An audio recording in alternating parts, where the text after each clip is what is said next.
The sound of sirens cut through the silence of dawn. Inside the pediatric ICU at Cedars-Sinai Medical Center, an 8-year-old girl was fighting between life and death. Her golden hair spread across the white pillow like an angelic halo. Tubes and wires connected her small body to the machines keeping her alive. Victoria Sterling, one of the wealthiest and most powerful women in Beverly Hills, paced back and forth in the corridor, her trembling hands clutching a tear-soaked tissue. The doctor had just left the room with a somber expression. The words still echoed in her mind like a death sentence. "Mrs. Sterling, your daughter needs an urgent bone marrow transplant. Without a compatible donor in the next 48 hours, there's nothing more we can do." Victoria collapsed into the hard plastic chair in the hospital corridor, her shoulders shaking with uncontrollable sobs. For the first time in her life, all her money, all her power, all her influence meant nothing. They couldn't save the only person who truly mattered in the world. But this story began 3 months earlier, on a sunny Tuesday morning, when life still seemed perfect in the Sterling mansion. Sunlight filtered through French silk curtains, creating golden patterns on the Italian marble of the entrance hall. It was there that Grace Washington had been working since dawn, her calloused hands scrubbing every inch of the floor with the dedication of someone who knew that every dollar earned made a difference. At 42 years old, Grace carried the marks of a hard life on her face, but her eyes still shone with the determination of someone who had a dream bigger than all difficulties. She had been cleaning that house for 5 years, always arriving at 5 in the morning and leaving only when every room was spotless. Grace wasn't just an ordinary housekeeper. A registered nurse, she had worked for years at Los Angeles County Hospital, saving lives and caring for the most needy. But a work accident had damaged her back, forcing her to leave the profession she loved. Insurance didn't cover all medical expenses, and she found herself forced to accept cleaning jobs to support her family. Even so, she kept with her all the medical knowledge acquired over the years. Her memory was extraordinary. She could remember details of complex clinical cases, rare symptoms and medical procedures with precision that impressed even the most experienced doctors. But all of this remained silent while she wiped surfaces and organized drawers. What moved Grace every day was Marcus, her 17-year-old son. A brilliant young man who had earned a partial scholarship at UCLA to study medicine. He wanted to follow in his mother's footsteps, but in a way she never could. The remaining tuition was $2,000, exactly the salary Grace earned cleaning the Sterling mansion. Each day of work represented one more day of hope for her boy's future. Victoria Sterling descended the stairs that morning with the calculated elegance of someone who knew she was being watched. Her designer shoes made a sharp sound against the marble, announcing her presence. She wore an impeccable white Chanel suit, hair pulled back in a perfect chignon, discreet but expensive jewelry adorning her neck and wrists. Victoria had inherited a fortune in tech investments from her father and built her own empire in luxury real estate.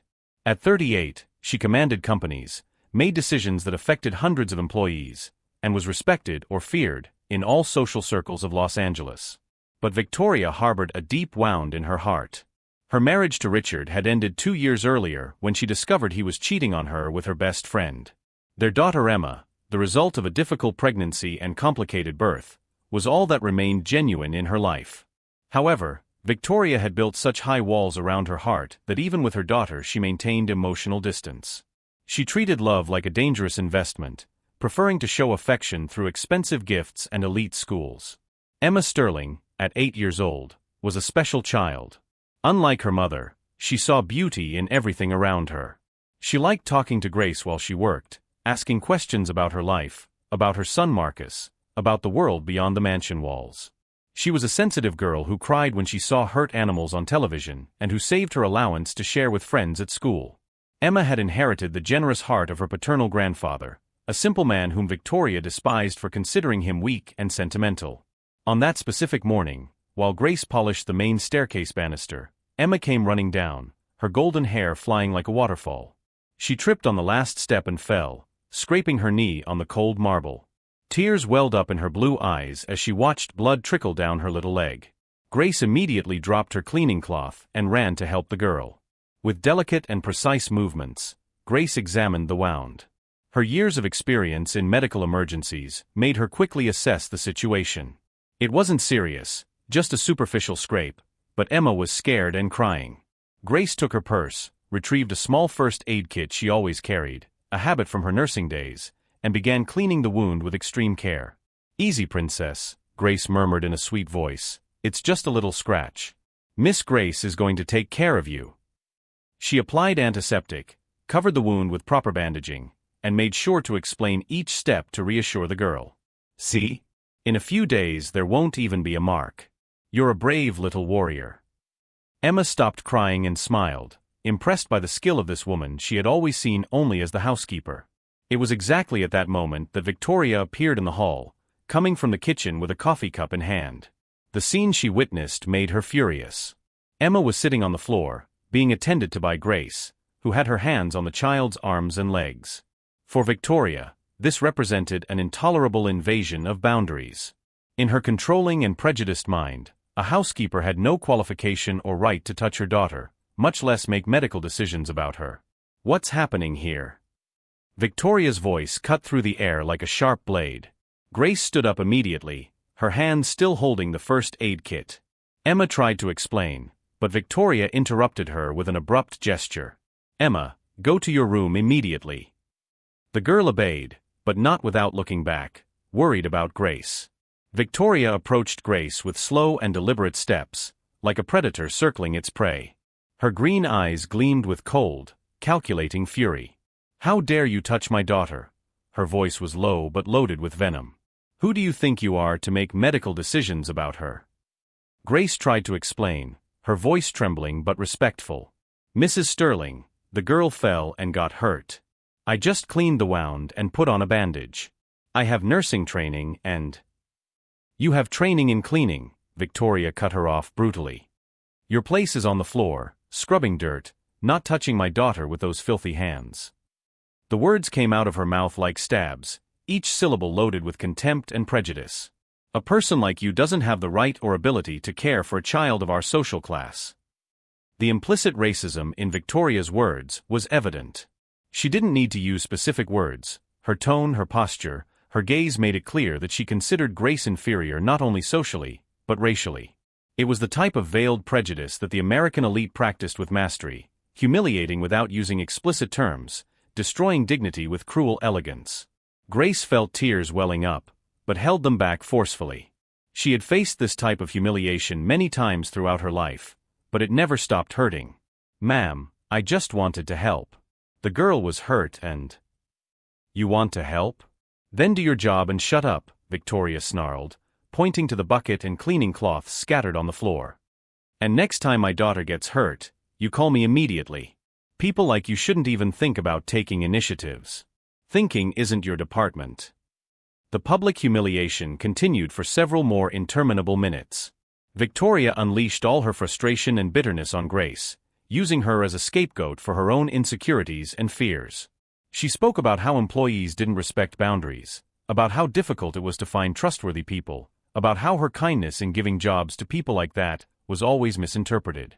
Grace remained silent, but inside her heart was breaking. Not because of the humiliation itself, she was strong enough to endure cruel words. But it hurt because she had known Victoria for 5 years, had witnessed her moments of fragility, had seen how she cried hidden after fights with her ex-husband. Grace always thought there was some humanity behind that cold facade, but at that moment she realized she was wrong. What hurt most was knowing that Emma had witnessed everything. The girl was hidden at the top of the stairs, watching her mother humiliate the only person in the house who truly cared about her. Grace worried about the psychological impact that scene would have on the child, but could do nothing but continue working in silence. Don't forget to subscribe to the channel for more stories that touch the heart and show that life always has unexpected surprises in store for us. The following weeks were tense in the Sterling mansion. Victoria didn't fire Grace. After all, she was efficient and charged much less than other housekeepers, but established strict rules. Grace could no longer speak with Emma, couldn't approach the girl, and should limit herself strictly to cleaning tasks. Any attempt to overstep her boundaries would result in immediate dismissal. Grace accepted the conditions in silence. She needed that job, needed the $2,000 monthly that guaranteed Marcus's studies. She swallowed her pride and continued working, but something had changed forever in the house dynamics. Emma, who used to run to greet her every morning, now avoided her, confused by the new reality. The girl didn't understand why she could no longer talk to Grace, why her mother spoke with such contempt about someone who had always been kind to her. Victoria, in turn, felt victorious. She had re-established the hierarchical order in her house and made clear who was in charge there. But a shadow of discomfort followed her. In moments of silence, the words she had said to Grace echoed in her mind, and sometimes she wondered if she hadn't gone too far. However, her pride was greater than any remorse, and she pushed those thoughts away whenever they arose. It was during this period of tension that Emma began showing the first symptoms. Initially they were subtle things: excessive fatigue, loss of appetite, small purple spots that appeared without explanation. Victoria, busy with her business and meetings, attributed everything to school stress or childish whims. Emma is spoiled, she thought. She needs more discipline. Grace, however, noticed the changes in the girl from the first day. Her years of experience in hospital pediatrics had developed in her a sharp clinical eye. The purple spots on Emma's skin, combined with growing pallor and lethargy, formed a pattern she recognized. Her heart tightened when she connected the symptoms. This could indicate a serious blood problem, possibly leukemia. But Grace was forbidden to speak with Emma, forbidden to approach, forbidden to give opinions about anything related to the family. She watched the girl getting worse day by day, her anguish growing in the same proportion. She tried indirectly to draw Victoria's attention to Emma's condition, cleaning more carefully the places where the girl played, organizing toys so the symptoms would be more evident, but Victoria was always too rushed to notice. The situation reached its limit when, on a Thursday morning, Grace found Emma unconscious in the garden. The girl had gone out to play and simply collapsed among the flowers. Grace forgot completely all the prohibitions and ran to help her. She checked vital signs, put Emma in recovery position, and screamed for Victoria with all her strength. Victoria came running, in total panic. Seeing her daughter unconscious in Grace's arms, her first reaction was fury. "What did you do to her?" she screamed, trying to pull Emma from Grace's arms. But the housekeeper didn't let go of the girl. "Mrs. Sterling, Emma is very sick," Grace said firmly, her nurse voice emerging after years of being suppressed. "She needs urgent medical care. These symptoms she's been showing, the purple spots, pallor, extreme fatigue, could indicate a serious blood problem." Victoria stopped for a moment, processing the words. For the first time, she really looked at her daughter and saw what Grace had been seeing for weeks: a seriously ill child. Fear overcame prejudice for a few moments, and she allowed Grace to help carry Emma to the car. At the hospital, doctors confirmed Grace's worst fears. Emma had acute lymphoblastic leukemia, an aggressive type of blood cancer. The diagnosis fell on Victoria like lightning. Her daughter, her only family, her reason for living, was fighting a disease that could kill her. Dr. Michael Chun, the hematologist responsible for the case, explained the situation as delicately as possible. Emma would need to start chemotherapy immediately, but the prognosis wasn't favorable. The specific type of leukemia, she had responded poorly to conventional treatments. The best hope would be a bone marrow transplant from a compatible donor. "You need to do compatibility tests on all family members," the doctor explained. "Parents, siblings, uncles, grandparents. Any close relative could be a potential donor." Victoria immediately offered to take the test, but Dr. Chun warned her about the low probabilities. Compatibility between parents and children is only 25%. We need to test as many people as possible. The problem was that Emma didn't have many relatives. Victoria was an only child, her parents had died years earlier, and she had cut ties with her ex-husband's family after the divorce. Richard, Emma's father, was traveling abroad on business and would take days to return. Time, however, was a luxury they didn't have. While Victoria faced the devastating reality of the diagnosis, Grace remained at the hospital. Officially, she was there only as an employee, to help with administrative and bureaucratic procedures. But internally, her heart as a mother and nurse was breaking seeing that innocent girl fighting for her life. It was during one of the long nights in the ICU that Grace made a decision. She sought out Dr. Chen in his office and asked a question that would change everything. "Doctor, I would like to take the compatibility test to be a bone marrow donor for Emma." Dr. Chen looked at her with surprise. "Ma'am, compatibility between unrelated people is extremely rare, less than 0.01% chance. Besides, the donation process is complex and risky." "I understand the risks," Grace interrupted him. "I'm a registered nurse. I worked years in hospitals. I know exactly what a bone marrow transplant involves. But this girl, she doesn't deserve to die for lack of a donor." Her tears finally flowed. "If there's a chance, even minimal, I want to try." The doctor, touched by Grace's determination, agreed to do the exam. It was a simple procedure, just a blood collection for genetic analysis. The results would take 48 hours to be ready, exactly the deadline Emma had before her condition became irreversible. While they waited for the results, Victoria plunged into an abyss of despair. All her arrogance, all her sense of superiority, all her emotional coldness crumbled before the possibility of losing her daughter. She spent hours sitting beside Emma's bed, holding her small, cold hand, whispering apologies and promises of change. It was during one of these nighttime vigils that Victoria finally noticed Grace.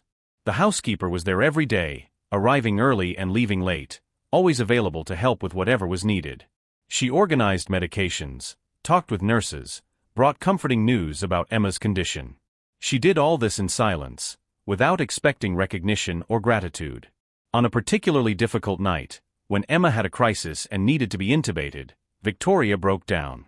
She ran out of the room and went to cry in the hospital bathroom, where no one could see her in her moment of greatest fragility. It was there that Grace found her, curled up on the floor, sobbing like a lost child. "Mrs. Sterling," Grace said softly, offering a tissue. "Emma is a strong girl. She'll manage to overcome this." Victoria raised her red and swollen eyes. For the first time in months, she really saw Grace, not as an employee, not as an intruder, but as a human being who genuinely cared about her daughter. "Why are you doing this?" she asked between sobs. "Why are you helping after the way I treated you?" Grace knelt beside Victoria, placing a caring hand on her shoulder. "Because Emma is an innocent child who needs help. And because I know you're suffering as much as any mother would in this situation." She paused, choosing her words carefully. "What happened between us doesn't matter now. What matters is saving your daughter." At that moment, Victoria began to see Grace with different eyes. She perceived the wisdom in her words, the compassion in her gestures, the quiet strength she radiated even in the most difficult moments. She began to understand that she had judged Grace not by her character or abilities, but by petty prejudices she herself had cultivated over the years. Hit the like button if you also believe that people can change when they face extreme situations like this. The test results arrived on a cloudy Friday morning. Dr. Chun called Victoria and Grace to his office, his neutral expression revealing nothing about what was to come. Victoria held her cold hands, her heart beating so loud she was sure everyone in the corridor could hear it. "I have good and bad news," Dr. Chun began, looking directly at both women.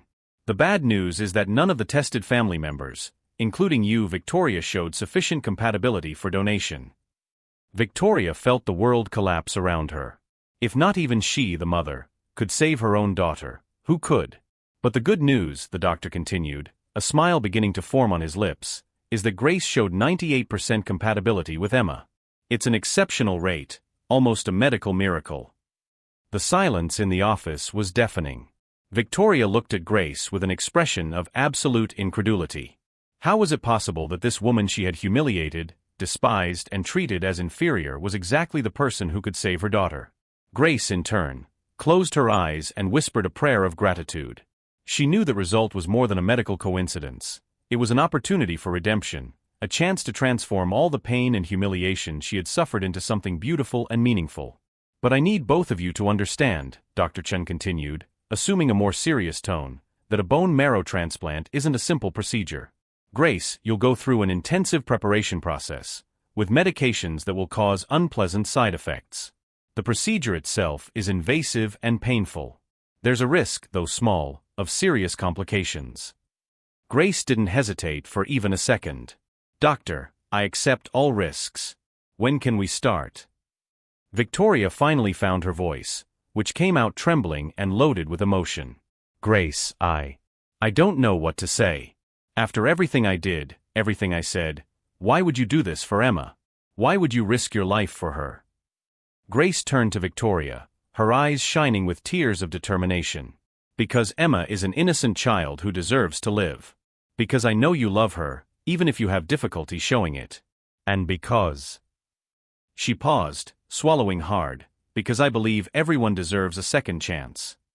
Grace's words echoed in the office like a church bell, touching something deep in Victoria's soul. For the first time in years, She felt genuine shame for her actions. Shame for how she had treated Grace, shame for the prejudices she carried, shame for having been so blind to the goodness that had always been by her side. Dr. Chun scheduled the procedure for the next day. Emma would need to undergo intensive chemotherapy to completely destroy her diseased bone marrow before receiving Grace's healthy cells. It was a risky process. For several hours, Emma would be completely without an immune system, vulnerable to any infection. But it was the only chance to save her. That night, Victoria couldn't sleep. She walked through the hospital corridors, her mind processing everything that had happened. She remembered the morning when she had publicly humiliated Grace, the cruel words she had said, the way she had treated someone who had always been loyal and dedicated. The irony of the situation hit her like a punch to the stomach. The person she most despised was the only one who could save the person she most loved. She found Grace in the hospital chapel, kneeling before a simple crucifix, praying in silence. Victoria hesitated at the door, not knowing whether to enter or not. Finally, she gathered courage and approached, kneeling beside Grace on the wooden bench. "Grace," she began, her voice just a whisper in the sacred silence of the chapel, "I need to ask for your forgiveness.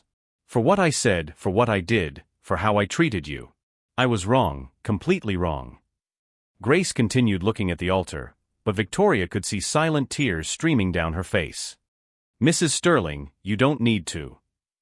"I do need to," Victoria interrupted her, her voice gaining strength. "I need to because it's the truth. You've always been more than an employee in this house. You cared for Emma with love when I was too busy to notice she was sick. You're risking your own life to save my daughter, after I humiliated you in the worst possible way." Victoria sobbed. "I'm a terrible person, Grace. I don't deserve your kindness." Grace finally turned to Victoria, her eyes full of compassion. "Mrs. Sterling, we all make mistakes. We all have moments of weakness. What matters is what we do afterward, how we choose to grow and change." She took Victoria's hand, squeezing it gently. "You're not a terrible person. You're a desperate mother who did wrong things, but who has the chance to do better." They remained silent for several minutes, two mothers united by the same concern, the same hope, the same love for an 8-year-old girl who was fighting for her life just meters away. Victoria felt something breaking inside her chest, not from pain, but from liberation. All the walls she had built around her heart, all the coldness she had cultivated as protection, all of it began to crumble. "Grace," Victoria finally said, "if Emma recovers, if everything goes well, I want you to know that our relationship will never be the same. You won't be just an employee in my house anymore. You'll be family." Grace smiled through her tears. "Emma will recover, Mrs. Sterling. I have faith in that." The day of the transplant dawned with radiant sunshine, as if the universe itself was conspiring in Emma's favor. Grace arrived at the hospital at 6 a.m, accompanied by her son Marcus, who had traveled overnight to be present at that crucial moment. Marcus, at 17, was a male version of his mother, intelligent, compassionate, and determined. He held Grace's hand, offering all the support he could. "Mom, I'm so proud of you," he said as they walked through the hospital corridors. "You always taught me that we should help others, but today goes far beyond that. You're being an angel in this family's life." Grace kissed her son's forehead, her heart overflowing with love and determination. "Marcus, everything I do is thinking about building a better world for you and for all children. Emma deserves the same chance to grow and fulfill her dreams that you had." Victoria was waiting at the entrance of the surgical center, visibly nervous. When she saw Grace approaching, she ran to hug her, a gesture that would have been unthinkable just a week before. "Grace, I have no words to thank you for what you're doing." "You don't need words, Mrs. Sterling. You just need to have faith." The procedure to collect Grace's bone marrow would take about 4 hours. She would be anesthetized while doctors extracted stem cells from her hip bones, a painful but necessary process. Simultaneously, Emma would undergo final chemotherapy to completely destroy her diseased bone marrow. Dr. Chun explained the risks and procedures once more. "Grace, during anesthesia and collection, you'll be constantly monitored. The procedure is invasive, but our team has years of experience. Emma will receive your cells through a simple transfusion, as if it were blood. After that, it's a matter of waiting to see if her body accepts the new cells." Before entering the operating room, Grace asked to see Emma one last time. The girl was conscious but weak, her golden hair almost all lost to chemotherapy. When she saw Grace approaching, her little blue eyes lit up. "Miss Grace," Emma whispered in a weak voice, "Mommy told me you're going to give me new cells so I can get better." Grace held Emma's small, cold hand, fighting not to cry in front of the girl. "That's right, Princess. Miss Grace is going to give you a very special gift, and you're going to be strong and healthy again. After I get better, can I talk to you again? I missed our conversations." Victoria, who was watching the scene from the other side of the room, felt her heart break. She approached the bed, her tears finally free to fall without shame. "Of course you can, my love," Victoria said, caressing her daughter's face. "Miss Grace can always talk to you. Always." She looked at Grace with infinite gratitude. "Miss Grace is very special to our family." Emma smiled, closing her tired little eyes. "I knew you two would be friends. You're the two people I love most in the world." The procedure began promptly at 9 in the morning. Grace was taken to an operating room where a team of specialists awaited her. Victoria stayed in the waiting room, pacing back and forth, praying silently while Marcus tried to console her. "Mrs. Sterling," Marcus said softly, "my mother is a very strong woman. She's been through many difficulties in life, but always came out victorious. Today won't be different." Victoria looked at that 17-year-old young man, seeing in him the same kindness and wisdom as his mother. "Marcus, you must be very proud of her." "I am. And I'm sure that after today, Emma will also be very proud to have had this second chance at life." Meanwhile, in the operating room, Grace was being prepared for the procedure. Dr. Chen and his team worked with millimetric precision, extracting the precious stem cells that would save Emma's life. The process was more complex than a simple blood donation. It required multiple perforations in the hip bones to access the bone marrow rich in stem cells. With each passing hour, tension in the waiting room increased. Victoria had called Richard, Emma's father, who was flying back to the United States as fast as possible. She had also cancelled all business meetings for the next months. For the first time in her adult life, nothing was more important than her family. At 2 in the afternoon, Dr. Chen emerged from the operating room with a tired but optimistic smile. "The procedure was a complete success. We managed to collect an excellent amount of stem cells from Grace. She's recovering well from anesthesia and should wake up in the next few hours." Victoria collapsed into a chair, relieved. "And now, doctor? When will Emma receive the cells?" "Right now. The pediatric oncology team is already preparing Emma to receive the transfusion. It's a relatively simple process. The cells will enter her bloodstream, and if everything goes well, they'll settle in the bone marrow and start producing healthy blood cells." The transfusion was performed in a special, completely sterile room. Emma, sedated but conscious, watched the procedure with childish curiosity. The bag containing Grace's stem cells looked ordinary, just a pinkish liquid that slowly entered her veins through a catheter. "Now Miss Grace's cells are going into me?" Emma asked with a sleepy voice. "That's right, Princess," Dr. Chen replied. "They're very special cells that will help your body get strong again." Victoria held her daughter's hand throughout the procedure, whispering words of encouragement and love. For the first time since Emma was born, Victoria allowed her emotions to flow freely. There was no longer any need to appear strong or cold, just pure, unconditional love. The period that followed was the most difficult of all. Emma would remain isolated in a sterile room for at least 2 weeks, while her body tried to accept the new cells. During this time, she would be extremely vulnerable to infections, as her immune system would be practically non-existent. Grace recovered quickly from the procedure, but insisted on staying at the hospital to monitor Emma's progress. Victoria provided a private room for her, insisting she be treated as family, not as an employee. It was the least she could do for someone who had risked her own life for her daughter. During the long nights of vigil, Victoria and Grace talked like they had never talked before. Victoria told about her lonely childhood, about how she had built emotional walls to protect herself from the pain of rejection. Grace shared her story of struggle, how she had lost her husband in a work accident when Marcus was small, how she had fought alone to raise her son and maintain dignity despite difficulties. "You know, Grace," Victoria said one of those nights, looking at Emma through the isolation room window, "I always thought having money made me superior to other people. That I was better because I could buy things, because I had studied at expensive schools, because I moved mountains with my influence. Grace nodded understandingly. It's natural to think that way when we have privileges, Mrs. Sterling. What's important is recognizing when we're wrong and having the courage to change. But you were always so dignified, so strong, even when I treated you badly. Where did this strength come from? Grace smiled sadly. It came from necessity, ma'am. When you have no choice, you learn to be strong. When you have a child depending on you, you find strengths you didn't know existed. She paused. But it also came from faith. I always believed God had a greater plan for my life, even in the most difficult moments. And now? Do you think this was the plan? Saving Emma. I think the plan was bigger than that. It was to unite us, to show you that a person's value isn't in their skin color or bank account.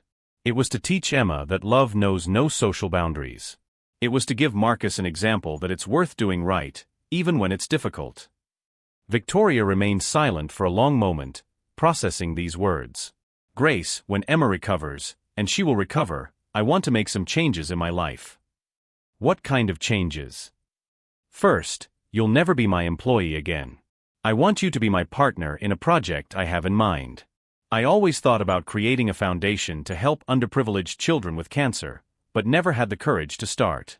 With your medical experience and wisdom, we could make a difference in many families' lives. Grace was surprised by the proposal.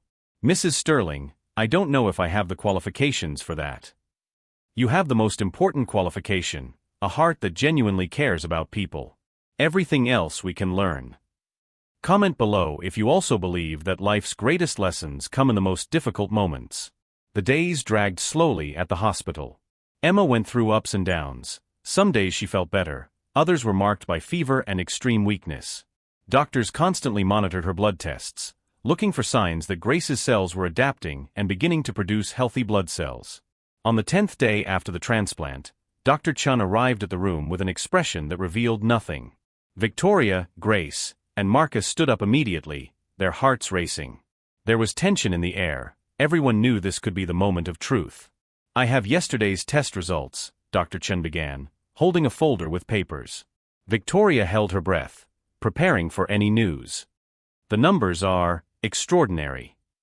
Relief was immediate and overwhelming. Victoria started crying before even hearing the rest of the explanation. Grace covered her face with her hands, and Marcus hugged his mother tightly. Grace's stem cells were not only accepted by Emma's body, but they're reproducing at an exceptional rate, the doctor continued, a huge smile illuminating his face. The white blood cell count is rapidly rising to normal levels, and there are no signs of rejection. It's one of the most successful transplants I've witnessed in my career. Emma, who had heard everything through the isolation room intercom, clapped weakly from her bed. Does this mean I'm going to get better, Uncle Doctor? This means you are getting better, Princess. Very well. At that moment, Victoria couldn't contain herself anymore.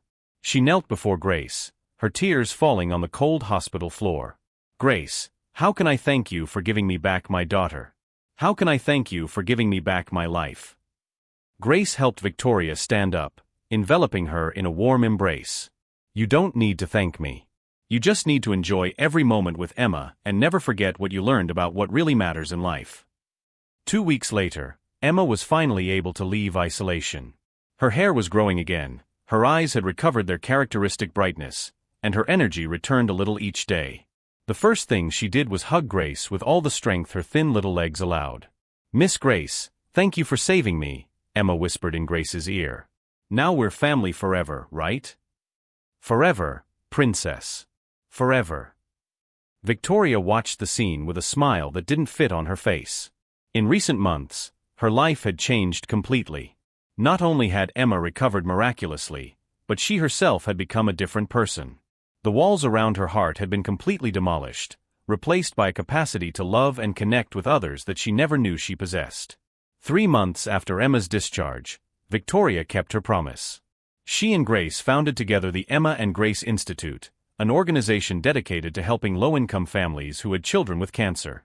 Victoria provided the initial capital and necessary connections, while Grace brought her medical experience and mainly, her ability to connect with people who were going through the same suffering they had faced. The institute quickly became a reference in the city. They not only helped financially with treatments but offered emotional support, accommodation for families coming from other cities, and a professional training program so parents could support themselves during their children's long treatment period. Marcus, inspired by the transformation he had witnessed, decided to specialize in pediatric oncology. Victoria fully paid for his medical studies and offered a research scholarship so he could dedicate himself completely to studies. "It's the least I can do for the son of the woman who saved my daughter," she always said when someone commented on her generosity. Richard, Emma's father, returned from the United States completely transformed by the experience. When he learned about everything that had happened, he sought out Grace to thank her personally. He also joined the Institute, contributing with his knowledge in business administration. The story of Victoria's transformation and Emma's medical miracle spread throughout the city. Local newspapers published articles about the Institute, television programs invited Victoria and Grace for interviews, and other wealthy people in the city began to take interest in similar philanthropic work. But for Victoria, public recognition wasn't the most important thing. What really mattered were the small moments of daily life: having breakfast with Emma every morning, talking with Grace about the Institute's new projects, seeing Marcus grow and become an exceptional young doctor, and mainly, looking in the mirror and liking the person she had become. On a sunny Sunday afternoon, exactly 1 year after the transplant, Victoria and Grace were in the mansion garden watching Emma play. The girl had completely recovered, her golden hair had grown back luxuriously, her cheeks had the rosy color of health, and her energy seemed inexhaustible. "Do you regret anything?" Victoria asked Grace as they watched Emma running after butterflies. "Nothing," Grace replied without hesitation. "All the difficult moments, all the humiliation, all the pain. It was all worth it to get here. Even when I was cruel to you." Grace smiled, that wise smile that had won Victoria's heart. "Especially when you were cruel. Because it was in those moments that I learned about true forgiveness, about how love can transform even the most painful situations." Victoria nodded, thoughtful. "You know, Grace, sometimes I think Emma got sick to teach us this lesson. To show me I was living wrong, that I was wasting my life being bitter and prejudiced." "Maybe," Grace agreed. "Or maybe God knew Emma would need someone strong and determined as a mother to go through all this. And knew that I needed a second chance to use my medical knowledge meaningfully again." Emma ran to where they were sitting, her little blue eyes shining with joy. "Miss Grace, Mommy, come play with me." Victoria stood up immediately, extending her hand to Grace. "Come on, partner. We have a princess to entertain." As the three ran through the garden, playing tag and laughing like children, Victoria reflected on how mysterious life was. A year ago, she was a bitter, prejudiced, and lonely woman who treated the only genuinely good person in her life badly. Today, she was a dedicated mother, loyal friend, and accomplished social entrepreneur. All because a humble housekeeper had the courage to forgive, to love unconditionally, and to risk her own life for a child who wasn't even her daughter. That night, after putting Emma to bed, Victoria found Grace in the kitchen, preparing tea as she had done so many times throughout that transformative year. "Grace," Victoria said, accepting the steaming cup, "I have something to give you." She handed Grace a sealed envelope. Inside was a house deed, not just any house, but a beautiful residence in Beverly Hills, completely paid off and registered in Grace and Marcus's names. "Mrs. Sterling, I can't accept this," Grace protested, trying to return the envelope. "You can and will accept it," Victoria replied firmly. "It's the least I can do. You gave me back my daughter, gave me a meaningful life, gave me the chance to become a better person. A house is very little compared to what you gave me." Grace hugged Victoria, both crying tears of gratitude and friendship. "Thank you," Grace whispered. "Thank you for allowing me to be part of your family." "Thank you for saving my family," Victoria replied. "And for saving me too." Share in the comments your own stories of transformation and overcoming. How did you face the most difficult moments of your lives? What lessons did you learn about forgiveness, love, and second chances? Today, 5 years after those events that changed their lives forever, Victoria and Grace continue to run together the Emma and Grace Institute, which has already helped more than 1,000 families in vulnerable situations. Emma, now 13 years old, is a healthy and radiant teenager who does volunteer work at the Institute on weekends, helping other children undergoing cancer treatment. Marcus graduated from medical school with honors and is now a pediatric oncology resident at Cedars-Sinai Medical Center, the same hospital where Emma was treated. He intends to dedicate his entire career to helping children like Emma, inspired by his mother's example of courage and generosity. Victoria never went back to being the cold and prejudiced woman she was before. She learned that true wealth isn't in money or social status, but in genuine human connections, unconditional love, and the ability to make a difference in other people's lives. And Grace? Grace continues to be the same wise, generous, and strong woman she always was. But now she has the recognition she always deserved, the resources to help even more people, and mainly, the certainty that her life had a greater purpose. The story of Victoria and Grace teaches us that it's never too late to change, never too late to ask for forgiveness, and never too late to start over. It teaches that true love knows no social, racial, or economic barriers. It teaches that sometimes the most unlikely people are exactly those God places in our paths to transform us. But mainly, it teaches that when we act with humility, generosity, and forgiveness, we create a virtuous circle of love that multiplies and transforms not only our own lives, but the lives of everyone around us. On the wall of the Emma and Grace Institute office, there's a framed photo of the three Victoria, Grace, and Emma, embracing in the mansion garden on that special Sunday 5 years ago. Below the photo, a plaque with the words, "True love doesn't ask about color, social class, or origin. It simply loves, forgives, and transforms." And so our story ends, not with an ending, but with a new beginning. A beginning based on love, forgiveness, and the certainty that all of us have the power to transform not only our own lives, but the world around us, one kind act at a time. If this story touched your heart, share it with someone who needs to believe in the possibility of transformation. Tell us in the comments about a moment when you had to choose between pride and love, between prejudice and compassion. Your stories inspire other people to also choose the path of good. And remember, each of us carries within the power to be the Grace in someone's story, that person who forgives, who loves unconditionally, who is willing to make sacrifices for the good of others. Or we can choose to be like Victoria became, someone who recognizes their mistakes, asks for sincere forgiveness, and dedicates the rest of their life to repairing the harm they caused. The choice is ours. It always is ours.